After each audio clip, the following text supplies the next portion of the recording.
என் அன்பு சகோதர சகோதரிகளே, நமது கடவுளும் உலக இரட்சகருமாகிய இயேசு கிறிஸ்துவின் ஈடு இணையற்ற நாமத்தினாலே உங்கள் ஒவ்வொருவரையும் அன்போடு கூட வாழ்த்துகிறேன். கடவுள் உங்களோடு கூட இருப்பாராக, உங்களை ஆசீர்வதித்து நடத்துவாராக. இன்று ஆண்டவராக இயேசு கிறிஸ்து உயிர்த்தெழுந்த நாள். இந்த நிகழ்ச்சியை பார்த்து கொண்டிருக்கிற உங்கள் ஒவ்வொருவருக்கும் இயேசு கிறிஸ்து உயிர்த்தெழுந்த திருநாள் வாழ்த்துக்களை உங்களுக்கு தெரிவித்து கொள்கிறேன். பெரும்பாலும் இன்றைக்கி எல்லாம் சொல்லுவாங்க ஹாப்பி ஈஸ்டர் அப்படின்னு சொல்லுவாங்க.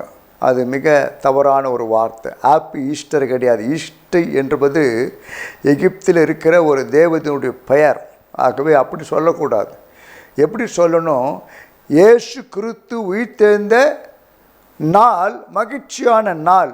அதுதான் ஆசீர்வாதமாக நாம் ஒருவரை வாழ்த்தி கொள்ள வேண்டும். ஆகவே இன்றைக்கும் நாம் இயேசு கிறிஸ்து உயிர்த்தெழுந்த அந்த செய்தியை குறித்து நாம் தியானிக்க போகிறோம். உலக புகழ்பெற்ற பேராயரான புல்லட்டன் ஜே ஷீன் என்பவர் ஒரு சமயம் என்ன செய்கிறார்னாக்கா, ஒரு குறிப்பிட்ட இடத்திற்கு போகிறார். அந்த இடத்துல ஏராளமான தொழுநோயாளிகள் இருக்கின்றார்கள். அவர்கள் இந்த பேராயரை பார்த்த உடனே அவரை சூழ்ந்து கொண்டு மிகவும் கவலையோடு வேதனையோடு பல காரியங்களை பகிர்ந்து கொள்கிறார்கள். அதெல்லாம் கேட்டபோது அந்த பேராயருடைய உள்ளம் உடைந்து போகிறது, வேதனை அடைகிறது. அவர் என்ன செய்கிறார்? அந்த மக்களுக்கு ஆறுதலான வார்த்தைகளை சொல்லுகின்றார், அவர்களை தைரியப்படுத்துகிறார், அவர்களுக்காக ஜெபிக்கின்றார். ஆனால் அந்த இடத்திலே ஒரு பெண்மணியும் இருக்கிறார்கள். அவர்கள் இந்த பேராயரை பார்த்து சந்தோஷமாய் வரவேற்றார்கள். மகிழ்ச்சியோடு அவர்களை பார்த்து வரவேற்கிறார்கள், சந்தோஷமாய் பேசுகிறார்கள். இந்த பேராயருக்கு ஒன்றுமே புரியவில்லை. என்னடா இது? ஒரு பக்கம் இந்த மக்கள் வேதனையோடு கவலையோடு தங்கள் காரியங்களை என்கிட்ட சொல்கிறாங்க, ஆனால் இந்த பெண்மணியோ மிகுந்த மகிழ்ச்சியோடு சந்தோஷத்தோடு கூட என்னோடு கூட பேசுகிறாளே அப்படின்னு சொல்லி அந்த பேராயர் அந்த பெண்மணி குறித்து விசாரிக்கும் போது, உங்களுடைய மகிழ்ச்சிக்கு இந்த சந்தோஷத்திற்கு என்ன காரணம் என்று அவர்கள் கேட்டபோது அந்த பெண்மணி சொல்கிறாங்க, ஐயா, நான் இந்த உலகத்திலிருந்து மறிக்கப் போகிறேன், சீக்கிரமாக நான் மறிக்கப் போகிறேன். ஆனால் எனக்கு ஒரு நம்பிக்கை, நான் மரித்த பிறகு மீண்டுமாக இயேசு கிறிஸ்து வரும்போது நான் உயிர்த்தெழுவேன். அப்படி நான் உயிர்த்தெழும்போது என்னுடைய இந்த சரீரம் இப்போது இருக்கிற பிரகாரமாக இருக்க போவதில்லை. என்னுடைய சரீரம் மகிமையின் சரீரமாக மாற்றப்படும். ஆகவே அதை நினைத்து நான் சந்தோஷப்படுகிறேன், மகிழ்ச்சியாக இருக்கிறேன்னு சொல்லி அந்த பேராயரை பார்த்து இந்த பெண்மணி சொன்னார்களாம். அதை கேட்டபோது அவருடைய உள்ளம் சந்தோஷப்பட்டது. எவ்வளோ ஒரு அருமையான சாட்சி அல்லவா! உள்ளத்தை உருக்குகிற ஒரு நம்பிக்கையான வார்த்தைகள் அல்லவா! ஆமென். அன்பான சகோதர சகோதரிகளே, இயேசு கிறிஸ்து உயிர்த்தெழுந்தார். அந்த நம்பிக்கை தான் நமக்கும் இருக்க வேண்டும் என்று சொல்லி ஆண்டவராக இயேசு கிறிஸ்து விரும்புகின்றார். லூக்கா சுவிசேஷம் 24ஆம் அதிகாரம் 6ஆம் வசனத்தை வாசித்து பாருங்கள். வேதம் சொல்லுகிறது, அவர் இங்கே இல்லை, அவர் உயிர்த்தெழுந்தார். யார்? இயேசு கிறிஸ்து இங்கே இல்லை. எங்கே இல்லை? அவரை அடக்கம் செய்த அந்த கல்லறையிலே அவர் அங்கே இல்லை. ஏன்? அவர் உயிர்த்தெழுந்தார். He is risen. அவர் உயிர்த்தெழுந்து விட்டார். இதுதான் கிறிஸ்துவ மக்களுடைய நம்பிக்கையாக இருக்க வேண்டும், விசுவாசமாக இருக்க வேண்டும். ஏனென்றால் இயேசு கிறிஸ்து இன்றைக்கும் உயிரோடு இருக்கிறார். அல்லேலூயா. மார்க் 16ஆம் அதிகாரம் 11ஆம் வசனத்தில் வாசித்து பாருங்கள். வேதம் சொல்கிறது, தேவ தூதர்கள் சொன்னார்கள், இயேசு உயிரோடு இருக்கிறார். லூக்கா 24ஆம் அதிகாரம் 23ஆம் வசனத்தை வாசித்து பாருங்கள். கல்லறைக்கு அவரை பார்க்கும்படியாய் சென்ற ஸ்திரீகள் சொன்னார்கள், அவர் உயிரோடு இருக்கிறார். லூக்கா சுவிசேஷம் 24:34 வாசித்து பாருங்கள்.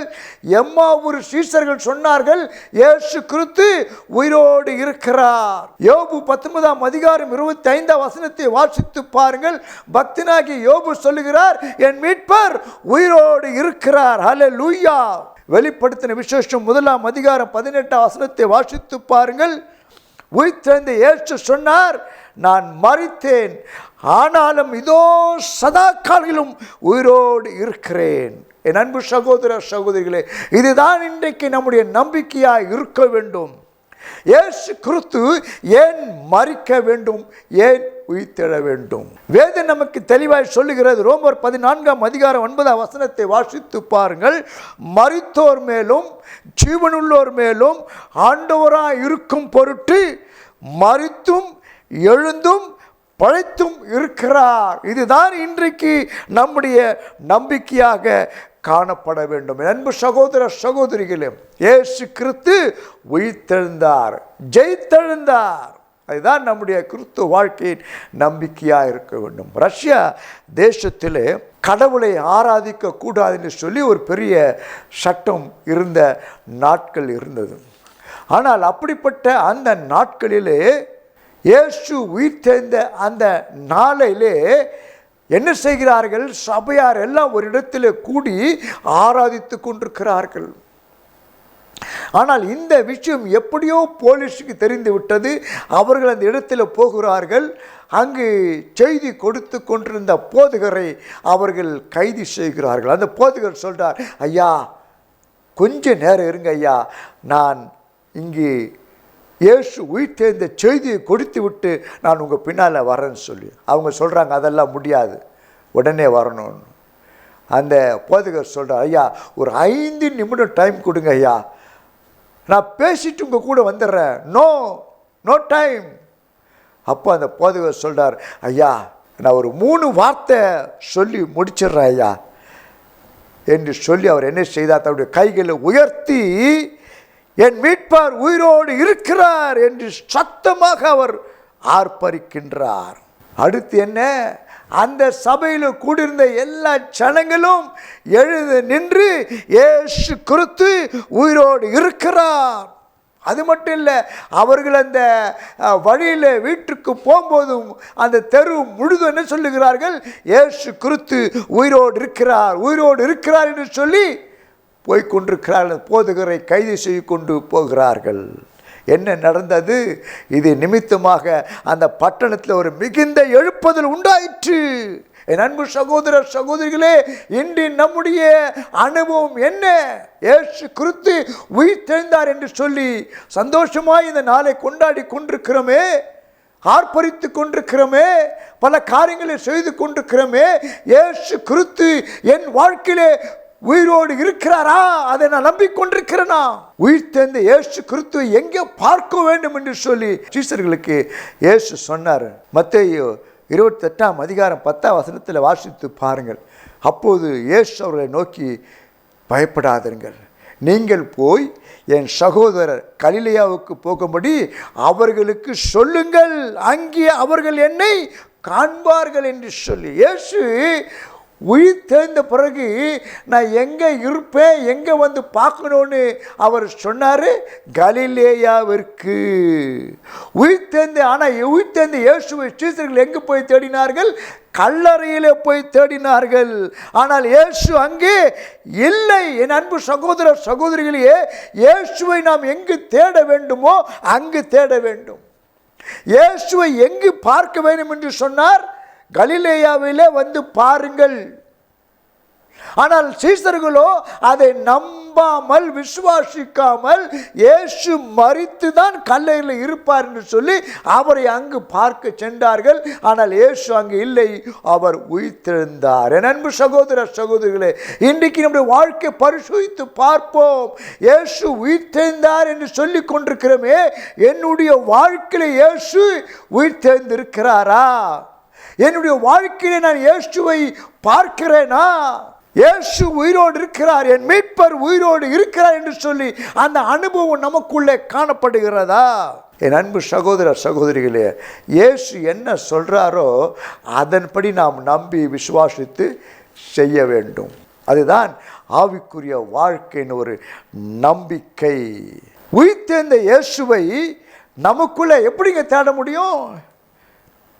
எப்படி தேட முடியும்? சீஷர்கள் இயேசுவை எங்கே தேட வேண்டும் என்பதற்கு அவரிடத்தில் எதிர்பார்த்த ஒரு காரியம் என்ன? விசுவாசம். சீஷரிடத்தில் இயேசு சொன்னார், என்னை கலிலேயாவில் பாருங்கப்பா. அப்போ அவர்களுக்கு அந்த விசுவாசம் இருக்கணும்னு இயேசு நம்பினார். ஆனால் அவரிடத்தில் அந்த விசுவாசம் நம்பிக்கை இல்லாமல் போயிற்று. ஆகவே தான் லூக்கா 24:5 உயிரோடு இருக்கிறவர்கள் நீங்கள் மரித்தோரிடத்தில் தேடுகிறது என்ன? என் அன்பு சகோதர சகோதரிகளே, இயேசு கிறிஸ்து சொல்கிறாரு, என்னை கலிலேயாவில் பாருங்கன்னு. ஆனால் அங்கே போய் பார்க்கல, கல்லறையில் பார்க்குறாங்க. இன்னைக்கு இயேசு கிறிஸ்து நம்முடைய வாழ்க்கையில் இருக்கின்றாரா? நம்முடைய வாழ்க்கையை நாம் அவரை தேடிக்கொண்டிருக்கிறோமா? உயிர்த்தெழுந்த இயேசுவை நாம் எங்கு பார்க்க வேண்டும்? எங்கு பார்க்க வேண்டும்? நம்முடைய வாழ்க்கையிலே தான் நாம் பார்க்க வேண்டும். இயேசு கிறிஸ்து என் வாழ்க்கையிலே உயிரோடு எழுந்திருக்கிறார். அந்த விசுவாசம் நமக்கு வேண்டுங்க. அந்த விசுவாசம் நமக்கு வேண்டும். இன்றைக்கு ஜனங்கள் என்ன செய்கிறார்கள்? இயேசுவை எங்கெங்கோ தேடிக்கொண்டு போகிறார்கள். கூட்டங்களுக்கு, ஊழியர்களிடத்தில், ஜப கூட்டங்களுக்கு, உபவாச கூட்டங்களுக்கு. நல்லது தாங்க, நான் தப்புன்னு சொல்லலை, நல்லது தான். ஆனால் முதலாவது நம்முடைய வாழ்க்கையில இயேசுவை நாம் தேட வேண்டும். உயிர்த்தெழுந்த இயேசுவை நாம் நம்முடைய வாழ்க்கையில முதலாவது தேடி கண்டு கொள்ள வேண்டும். அந்த விசுவாசம் வேண்டுங்க. ஏன்னா வேதம் சொல்லுகிறது, எபிரேயர் 12:1 விசுவாசத்தை அவர் தூக்குகிறவராக இருக்கிறார், முடிக்கிறவராக இருக்கிறார். அப்போ நமக்குள்ள அந்த விசுவாசம் வர வேண்டும். இயேசு எனக்குள்ள இருக்கிறார், நான் அவரை என் வாழ்க்கையில் தேடுவேன், என் வாழ்க்கையில் தேடுவேன். ஏன்னா இயேசு எனக்குள்ள இருக்கிறார், அவர் எனக்குள்ள உயிரோடு இருக்கிறார். நான் அவரை ஒவ்வொரு நாளும் தேடுவேன், அவரோடு கூட பேசுவேன், அவரோடு கூட நடப்பேன், அவரை என்னோடு கூட பேசுவார். அந்த நம்பிக்கை இருக்க வேண்டும். அதுதான் ஆவிக்குரிய அனுபவம். என் அன்பு சகோதர சகோதரிகளே, இது எப்போ நடக்குங்க? இயேசு எனக்குள்ள இருக்கிறாரு அப்படின்னாக்கா நான் எப்படி யாரும் தேட முடியும்? அது சாதாரண விஷயமா இல்லை. இயேசு எனக்குள்ள வரணும்னாக்கா என் வாழ்க்கை மாறணும், என் பழைய சுபாவம் மாறணும், என் பாவங்கள் மறையணும், பரிசுத்த வாழ்க்கை எனக்குள்ள வரணும், நான் இயேசுவின் பிள்ளையாக மாறணும், மன திரும்பி இருக்கணும். அப்போதாங்க இயேசுவை நமக்குள்ள பார்க்க முடியும். இப்படிப்பட்ட அனுபவம் இல்லாமல் இயேசுவை வாழ்க்கையில் பார்க்குறேன்னா ஒரு காலம் முடியாது, ஒரு நாள் முடியாது. இயேசுவை நான் நமக்குள்ள பார்க்க வேண்டும் என்று சொன்னால் நமக்குள்ள அந்த மனம் திரும்பின அனுபவம், ரட்சிக்கப்பட்ட அனுபவம், அவருடைய பிள்ளையாய் மாறின அனுபவம், பரிசுத்த ஆவியினால் நிறைந்திருக்கிற அனுபவம் நமக்குள்ள இருந்தால் தான் நாம் இயேசுவை நமக்குள்ள பார்க்க முடியும், தரிசிக்க முடியும், பேச முடியும், உரையாட முடியும், அவருடைய சத்தத்தை கேட்க முடியும். என் அன்பு சகோதர சகோதரிகளே, இயேசு கிறிஸ்து உயிர்த்தெழுந்தார். அவரை நாம் எங்கு பார்க்க வேண்டும்? நமக்குள்ளே பார்க்க வேண்டும். நம்முடைய வாழ்க்கையிலே நாம் தேடி அவரை கண்டு கொள்ள வேண்டும். என இயேசு சொன்னார், நீங்கள் என்னை தேடினால் அப்போது என்னை கண்டு கொள்வீர்கள் என்று சொல்லி. நீங்கள் என் கூட இருந்தால் நான் உங்கள் கூட இருப்பேன். என்னிலே நிலைத்திருங்கள், நான் உங்களில் நிலைத்திருப்பேன். எவ்வளோ ஒரு அருமையான ஒரு அனுபவம் அல்லவா? என் அன்பு சகோதர சகோதரிகளே, இயேசுவை தேடுவது மட்டுமல்ல, உயிர்த்தெழுந்த இயேசுவை நமக்குள்ளே தேடுவது மட்டுமல்ல, நாம் அவரை பின்பற்றி நடக்க வேண்டும். அதுதான் ஆசீர்வாதம், அதுதான் ஆசீர்வாதம். அதை நாம் செய்ய வேண்டும். சீஷர்கள் இயேசுவை பின்பற்றினார்கள். ஏன் இயேசுவை பின்பற்ற வேண்டும்? மத்தேயு 28:20 என்ன சொல்கிறது? இதோ உலகத்தின் முடிய பரியந்தம் சகல நாட்கள் உங்களோடு கூட இருக்கிறேன். அப்போ இயேசுவை நாம் பின்பற்றும் போது அவர் நம்மோடு கூட சகல நாளும் இருக்கிறாராம். மார்க்கு 16:20 வேதம் என்ன சொல்கிறது? அவர் நமக்கு அதிகாரங்களை கொடுக்கிறார். என்ன அதிகாரம்? அற்புதங்களை செய்கிற அதிகாரங்களை கொடுக்கிறார். அப்போ நம்முடைய வாழ்க்கையை நாம் இயேசுவை தேடும் போது நமக்குள்ள அவர் ஒரு விசுவாசத்தை கொடுக்கிறார், அதிகாரத்தை கொடுக்கிறார், ஊழியத்தை செய்யும்படியான வாசலை திறந்து கொடுக்கிறார். அது மட்டும் இல்லை, இயேசு சொல்கிறாரு, பயப்படாதீங்கப்பா, பயப்படாதீங்க, நான் உயிர்த்தெழுந்த, பயப்படாதீங்க, உங்களுக்கு சமாதானம் என்று சொல்லுகிறார். என் அன்பு சகோதர சகோதரிகளே, ஆண்டவராக இயேசு கிறிஸ்து மரித்தார், உண்மைதான். ஆனால் உயிரோடு எழுந்தார், இன்றைக்கும் உயிரோடு இருக்கிறார். அதுதான் கிறிஸ்துவ நம்பிக்கை.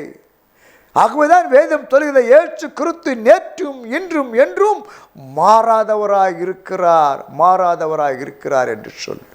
அந்த விசுவாசம் நமக்கு தேவை. என் அன்பு சகோதர சகோதரிகளே, இந்த நாளை ஏதோ உலக பிரகாரமாக ஆடம்பரமாக நாம் நினைக்கிறபடி சந்தோஷமாய் கொண்டாடி கொண்டிருக்கிற ஒரு பண்டிகை அல்ல. 40 நாள் உபவாசம், 40 நாள் எல்லாம் பண்ணிட்டோம்.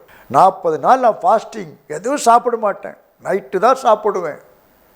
40 நாள் எல்லாத்தையும் நான் விட்டுட்டேன். 40 நாள் எங்கேயும் கெட்டதே பார்க்கறதில்ல. 40 நாள் எந்த நல்ல காரியத்தை நான் செய்கிறதே கிடையாது. 40 நாள் நான் எங்கேயும் வெளியே போகவே மாட்டேன். 40 நாள் தவறாமல் ஆலயங்களுக்கு கூட்டங்களுக்கு போவேன், ஆண்டுடைய வார்த்தைகளை கேட்பேன், அவர் பாடும் மரணங்களை கேட்பேன், செய்தியை கேட்பேன். ரொம்ப நல்லது. ஆனால் அதுக்கப்புறம் ஈஸ்டர் பண்டிகைன்னு சொல்கிறோமே, இயேசு உயிர்த்தெழுந்தார்னு, அதுக்கப்புறம் என்ன நடக்குதுங்க? இதோட 2026 மார்ச்சில் ஏப்ரல் மாதம் அந்த பெரிய வெள்ளிக்கிழமை, அந்த லெந்து நாள் வரும்போது மறுபடியும் ஆரம்பிக்கும். என் அன்பு சகோதர சகோதரிகளை, இதுவல்ல கிறிஸ்துவ வாழ்க்கை, இதுவல்ல லெந்து கால அனுசரிப்பு, இவைகள் அல்ல. இயேசு கிறிஸ்து உயிர்த்தெழுந்து விட்டார், அதோடு நம்முடைய வேலையை நாம் என்ன செய்யறதில்ல, விட்டு விடுவது அல்ல. இவைகள் தொடர வேண்டும். அப்படின்னாக்கா இயேசு கிறிஸ்து உயிர்த்தெழுந்த இயேசு நமக்குள்ளே நாம் தேடிக்கொண்டே இருக்கும் போதுதான் இப்படிப்பட்ட அனுபவங்கள் நமக்குள்ளே தொடர்ந்து செயல்பட்டு கொண்டே இருக்கும். 40 நாளில் செய்யாமல் விட்டுத கடைசி வரைக்கும் செய்யாமல் இருக்கணும். 40 நாள் பின்பற்றினவைகளை கடைசி வரைக்கும் பின்பற்ற வேண்டும். 40 நாள் வேதத்தை கண்ணும் கருத்துமாய் வாசிப்பேன் தியானிப்பேன் என்று சொன்ன அந்த அனுபவத்தை கடைசி வரைக்கும் கையாள வேண்டும், பின்பற்ற வேண்டும். அதுதாங்க கிறிஸ்துவ வாழ்க்கை. ஏதோ லெந்து நாள் முதல் நாள் சாம்பர் முதல் நாளில் ஆரம்பித்த அந்த நாளை ஈஸ்டர் அன்றைக்கி முடிக்கிறது இல்லை, அது தொடர வேண்டும். அதுக்கு தான் இந்த அனுபவங்கள். அதுதான் இயேசு கிறிஸ்து உயிர்த்தெழும்ப சொன்னார், என்னை வந்து கலிலேயாவில் பாருங்கப்பா, ஏன் அங்கு நீங்கள் செய்ய வேண்டிய காரியம்லாம் உங்களுக்கு சொல்லுவேன், ஏன்னா என்னுடைய வேலை இதோட முடிஞ்சு போச்சு, இனிமேல் நீங்கள் செய்ய வேண்டிய வேலை இருக்கு, அங்கே வந்து பாருங்கப்பா, அங்கே உங்களுக்கு நான் என்ன செய்யணும்னு சொல்கிறேன். அதற்காக தான் இயேசு அங்கு அவர்களை வர சொன்னார். ஆனால் அவர்கள் விசுவாசமாக போனார்கள். அவர்களுக்கு விசுவாசத்தை ஆண்டவர் ஏற்படுத்தினார். இன்றைக்கு என் அன்பு சகோதர சகோதரிகளே, நம்முடைய வாழ்க்கையை நாம் பரிசோதித்து பார்ப்போம். நாம் இயேசுவை எங்கே தேடிக்கொண்டிருக்கிறோம்? இயேசுவை நாம் எங்கே தேடிக்கொண்டிருக்கிறோம்? கூட்டங்களிலா, ஊழியர்களுடைய வாழ்க்கையிலா, ஊழியரிடத்தில் இயேசுவை தேடிக்கொண்டிருக்கிறோமா, அல்லது உயிர்த்தெழுந்த இயேசுவை நமக்குள்ளே தேடுவதில் நாம் பிரயாசப்பட்டு கொண்டிருக்கிறோமா? பரிசோதித்து பார்ப்போம். இன்றைக்கு நம்முடைய வாழ்க்கையை ஒப்பு கொடுப்போம். இயேசு கிறிஸ்து அவரை நமக்குள்ளே தேட அவர் அழைக்கின்றார். நம்முடைய வாழ்க்கையை ஒப்பு கொடுப்போம், மாற்றிக்கொள்வோம். இயேசுவே என் உள்ளத்தில் வாரும், உயிர்த்தெழுந்த இயேசுவே என் உள்ளத்தில் வாரும், என் வாழ்க்கையை மாற்றும், என்னை நம்முடைய பிள்ளையாக மாற்றும், உம்மோடு கூட இருக்கிற அந்த அனுபவத்தை எனக்கு கொடும் என்று சொல்லி கேட்கும்போது அவர் கொடுப்பார், நடத்துவார், ஆசீர்வதிப்பார், மகிழ்ச்சியான ஒரு வாழ்க்கையை கொடுப்பார், என்றென்றும் அவரோடு கூட இருக்கிற வாழ்க்கையை கொடுப்பார். என் அன்பு சகோதர சகோதரிகளே, இயேசுவோடு இருக்கிற வாழ்க்கை இருக்க அது ஒரு உன்னதமான ஒரு வாழ்க்கை, மகிழ்ச்சியான ஒரு வாழ்க்கை. போராட்டம் வரும், பிரச்சனை வரும், ஆனாலும் இயேசு ஒரு நாள் கைவிட மாட்டார். கிறிஸ்துவ வாழ்க்கை என்பது இயேசுவோடு கூட இருக்கிற வாழ்க்கை. இயேசு சொன்னார், நானும் பிதாவும் ஒன்றா இருக்கிறோம். இன்றைக்கி நம்மால் சொல்ல முடியுமா, நானும் இயேசுவும் ஒன்றா இருக்கிறோம்? எத்தனை பேர் அப்படி சொல்ல முடியும்? நானும் இயேசுவும் ஒன்றா இருக்கிறோம், நானும் இயேசுவும் ஒன்றா பேசுகிறோம், சொல்ல முடியுமா? சொல்ல முடியுமா? இயேசு அதை விரும்புகிறார், சொல்லணும். அந்த அனுபவத்தை அவர் கொடுக்க ஆசையோடு காத்து கொண்டிருக்கிறார். காத்துக்கொடு, என்னை தேடுங்கள், அப்போது பிழைப்பீர்கள். என் அன்பு சகோதர சகோதரிகளே, இயேசு உயிர்த்தெழுந்தார். உயிர்த்தெழுந்த இயேசுவை நாம் நமக்குள்ளே தேட வேண்டும், நமக்குள்ளே தேடி கண்டு கொள்ள வேண்டும். அதற்கு நம்முடைய வாழ்க்கை இயேசுக்கு பிரியமாக இருக்க வேண்டும். அவருடைய பிள்ளைகளாக நாம் வாழ வேண்டும். அவரை ஏற்றுக்கொண்ட அனுபவத்தோடு இருக்க வேண்டும். அவருக்கு சாட்சியுள்ள பிள்ளைகளாக இருக்க வேண்டும். அவருக்கு கீழ்ப்படுகிற அனுபவத்தோடு நாம் காணப்பட வேண்டும். கடவுள் உங்களை ஆசீர்வதிப்பாராக. ஆம்.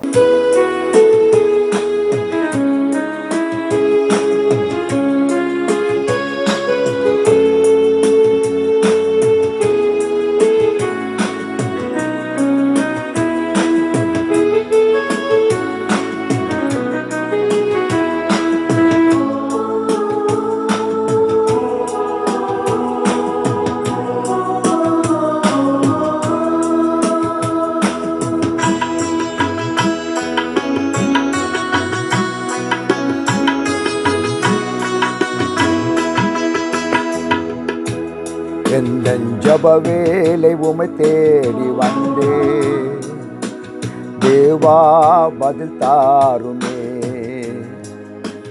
எந்தன் ஜப வேலை உமை தேடி வந்தே, தேவா பதில் தாருமே.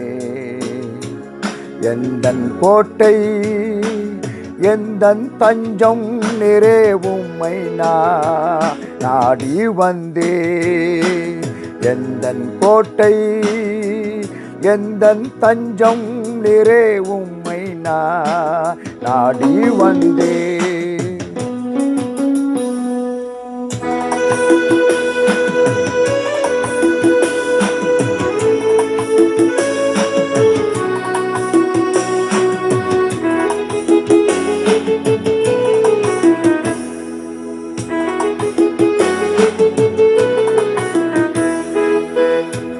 சோராது ஜபித்திட ஜப ஆவி வரம் தாருமே.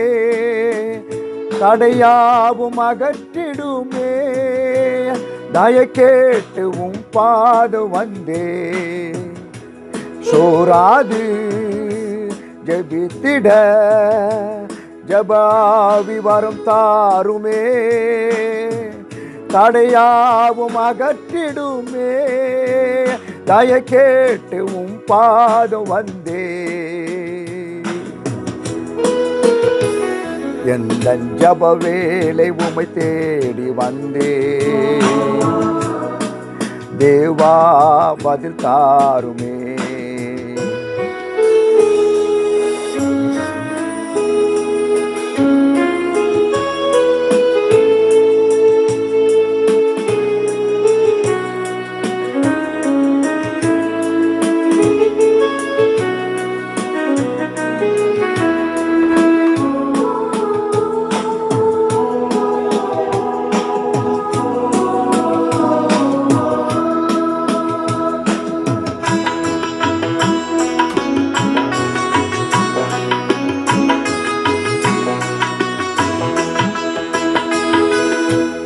உம்மோடு என்னாலும் உறவாட அருள் செய்யுமே.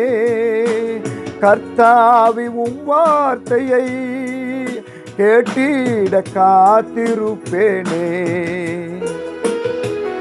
உம்மோடு என்னாலும் உறவாட அருள் செய்யுமே. கர்த்தாவி உம் வார்த்தையை கேட்டிட காத்திருப்பேனே. எந்தன் ஜப வேலை உமை தேடி வந்தே, தேவா பதில் தாருமே.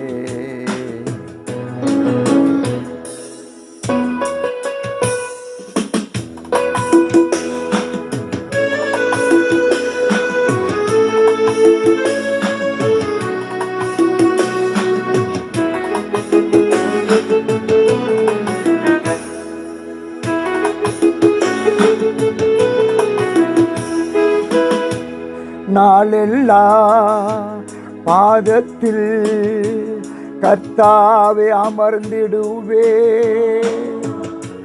கண்ணீரின் ஜெபம் கேளுமே, கருணையின் பிரவாகம் நீரே. நாளெல்லாம் பாதத்தில் கர்த்தாவே அமர்ந்திடுவே, கண்ணீரின் ஜெபம் கேளுமே, கருணையின் பிரவாகம் நீரே. எந்த ஜெப வேளை உமை தேடி வந்தே, தேவா பதில் தாருமே. எந்த ஜெப வேளை உமை தேடி வந்தே, தேவா பதில் தாருமே. எந்தன் கோட்டை எந்தன் தஞ்சம் நீரே, உம்மை நாடி வந்தேன். எந்தன் கோட்டை எந்தன் தஞ்சம் நீரே, உம்மை நாடி வந்தேன்.